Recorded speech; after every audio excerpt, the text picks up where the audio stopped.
We'll do a quick live tonight. It's been a while since I've been on. Lot going on, and all that good stuff. Doing the Halloween decorations, enjoying the darkness, beautiful full moon we've been having lately. Um, Working on some projects here and there as well. I'm sure you guys have all seen all that goofy, fun merch I've been putting out. Um, let's see, transparency, money all goes to me. So, not gonna, I'm flat out putting it out there. But like I said, my content will never cost money if people want to buy shirts. I mean, all that junk is Printify. So, in other words, it's not like I have a ton of inventory or crap like that to worry about. So, if anybody wants stuff, go for it. You guys, if you ever want to print your own shirts and stuff like that, you should go get your own Printify for your own channels. If you guys are content creators out there, it's fun. I don't really expect to make a whole lot of money or anything like that. But content wise, with the Goat series, I've been working on this Benghazi one, man, and YouTube is just busting my balls left and right. I mean, you know, first they strike my channel for accusing me of promoting terrorist activity because I'm making fun of ISIS. Clearly, if they were watching the videos, they would know I'm making fun of ISIS for doing stupid shit. Or Al Qaeda, either or. But because quite frankly, I hate this. Never anybody that's ever watched this channel would know that. American true blue to the core, baby. I mean, that's how I roll. But um, YouTube censorship. It's always been great. Quite frankly, a lot of the news going on, I don't really care too much about repeating the same thing that everybody talking about Charlie Kirk's assassination or whatnot. Um, quite frankly, all these people that are armchair detectives or, you know, basement Sherlock Holmes here and whatnot, where they've got all these crazy ass conspiracy theories. Really, you know, you can look at bullets, you can look at, anybody that knows ballistics. There's a lot when it comes down to wind, temperatures, rifle caliber, position, angles, distance, velocity of whatever projectile you're shooting. They're now getting precise measurements and things like that. You would have to actually go down to where this took place, figure out ballistics. There's autopsy reports. There's all sorts of information that's not going to ever be released because it's still an open investigation. Although the Tyler Robinson kid, no relation, he and what's crazy is because I'm from Utah, and first thing I did was actually text my brother, and I was like, "Hey, we don't have any Tyler Robinsons in our family, do we, by chance?" And luckily, we don't. So not being associated with that dude, but Utah Valley University. I've been there a few times. I've had a few cousins that actually did go to school there.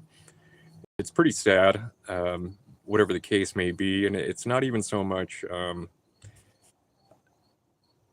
The sad part about it is whether you liked the guy or not, somebody murdering somebody over freedom of speech and debates, you can hate him all you want, but murdering somebody over that is just ridiculous, and that goes against everything with the United States, what we're supposed to stand for, and we're starting to lose our values.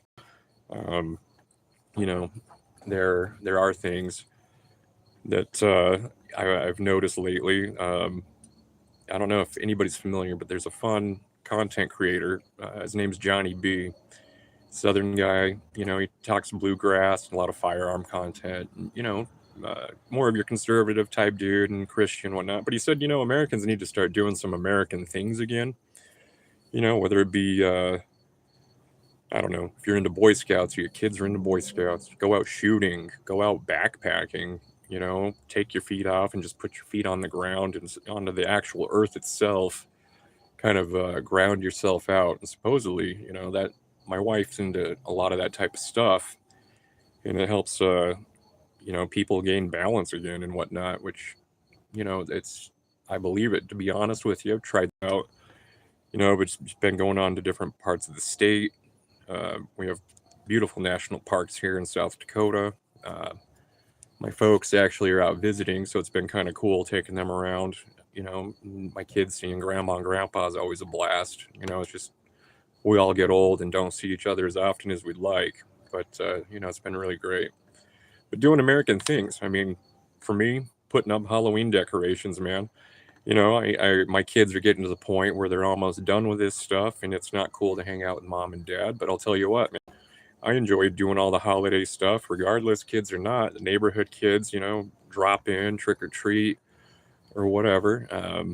You know, you've got kids toilet papering houses and stuff, and yeah, it's a pain in the ass to clean up. But you know what? I was doing that stuff when I was a teenager, and quite frankly, that's just kids being kids. You know, it's good to see kids doing kid stuff again. I mean, a lot of us, I think, are just so hooked on these computers and tablets and smart devices, and I'm guilty as hell of it myself. You know, I always check and like I always like to see how many people, you know, like my videos, or you know, if I get any funny reactions or people talking shit, which I enjoy those comments more than the nice ones. Everybody knows that. But you know, it's normal stuff. Getting away from the phone, turning them off, and just spending time with the kids. I mean, you know, Sundays I take my kids out and we go shooting. We call it going to church, and you know that's kind of like where we center ourselves and whatnot. And you just focus down range on what you're doing, and you know, you watch your kids develop and get better than yourselves. And I'm like, man, you know what? All the other stuff going on doesn't matter, but I'll tell you what, watching your kids start to develop and get better than you is probably one of the greatest achievements a parent can have. I mean, you know, our kids, man, it's just the future, and it's just so cool watching it. Like my daughter, you know, she's already better. She's going to be way better than me at shooting rifles. My stepson, he's crushing that with pistols, and you know, they're starting at such a young age. And the safety down. You know, they follow all the rules when we're at the range. They won't fire until they're told to do so. You know, just doing basic drills. I'm going to put out more of that type of content for parents who want to get more involved into shooting with their kids. And, you know, and the other thing too is a lot of parents and a lot of people out there just barely getting into firearms. And, you know, they don't know so much about them as well. And there's nothing more fun than learning and bonding with your kid when you guys go sign up for classes or hunter safety even. I know a lot of people don't like to hunt, but if you want to learn just safety things, and if you're out in the wilderness or whatnot and you're new to it, some of those programs are great to go to. There's a lot of field craft. There's all sorts of stuff like land navigation and you know things along that line. I was big into the Boy Scouts of America when I was a kid, and I loved it. I enjoyed learning all that stuff, whether it be CPR, first aid. You know, you take environmental science, you learn about soil and erosion. You know, just things like that, doing services to your community, and you know, you establish this duty. And of course, the Boy Scouts, it's duty to God, duty to your country, and doing all the community service and stuff. And as a kid, it's like, okay, that's boring. I want to get to the fun stuff in Boy Scouts, do archery or do, you know, canoeing or something along that line. But then I look back at it, and the whole point of it, though, was service. And, you know, and that was a cool program. I don't, you know, Boy Scouts have had some rough runs in the last decade. Of course, like all organizations, there's some people that should not be in it, and they harm kids that they're there to, you know, protect and supervise and chauffeur, unfortunately. But you know, and those are unfortunate things because of the distrust that it causes. But you know, I mean, it's a good way to get a jump start on a lot of stuff. You know, I know a lot of guys that had gone through like the ROTC and all that stuff, you know, and they were later on commissioned officers, and, you know, rather than enlist. And a lot of them, you know, they said they learned quite a bit from Boy Scouts, which was nice. Of course, nothing beats the real deal hands-on and whatnot, or, you know, when they're hitting boot camp or basic for you guys that go to Army or whatever. But I don't know, just doing American things with your family. If it's warm enough, grill your ass off outside. Um, you know, as far as that goes, I don't know, it's a blast. It's a blessing. Some of the kids in the neighborhood, unfortunately, you know, they don't have both parents, and you know, our kids are friends with them, and we always, I don't know, just invite the neighbor kids. It's fun watching them play kick the can around the street, or hide and seek or whatever, night games, and it's kind of a fun community thing. But I don't know, just some random weird thoughts. With the Benghazi stuff, though, sorry, I got sidetracked. I just have to say that all that crazy shit just barely, or I'll forget to say it later on. But with the Benghazi stuff, so where I'm at, I've been going through the CIA contractor section because there's a couple chapters on it. And I know I did the first bunch were about Gaddafi. I know a lot of people probably don't care about Gaddafi. However, his role in the whole ordeal, with the civil war with Libya, really sparked it. Anytime there's coups or regime change, civil war, these types of things, unfortunately, terrorists capitalize on that just as much as everybody else in the world because there are a lot of resources in Libya. Gaddafi was making with the oil refineries and all the oil fields and everything along that line there. He wanted to create a kind of an African Union like the European Union and use their own currency for, certain countries in Africa or whatnot, which in theory, it sounds like a great idea. Unfortunately, though, between ISIS, Al Qaeda, you have, other countries in Africa who think it's a horrible idea. Egypt, Tunisia, a lot of the northern African ones next to Libya, Morocco even, weren't going to support him. You have a lot of the Islamic fascist countries and a lot of Islamic belief and whatnot. That some of Gaddafi's stuff, although he was Muslim, he was kind of going against and being a hypocrite, which kind of led to his downfall. Eventually, his 40 years of reign, he was basically a glorified warlord who controlled the country. But 40 years of his reign, he was terrible with violence, killed lots and lots of people.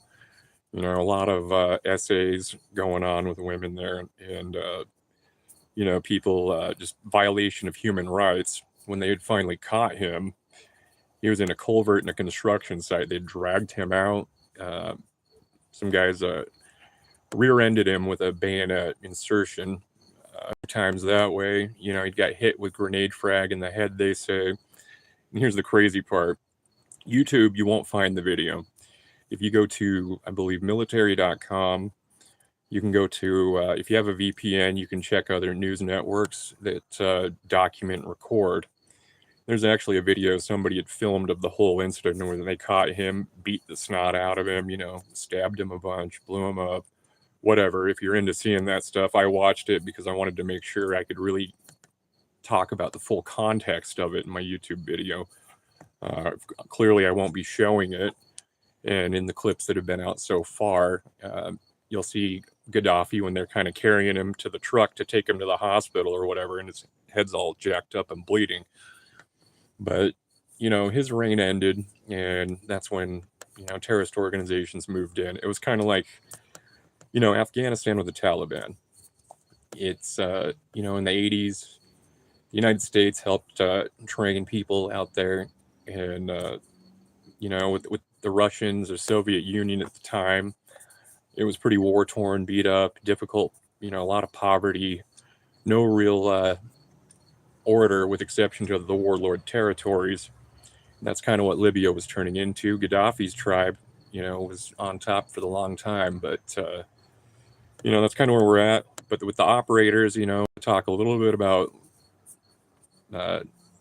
CIA contractors and what the difference is, because so many people think it's a mercenary when that's not even close to what a contractor does.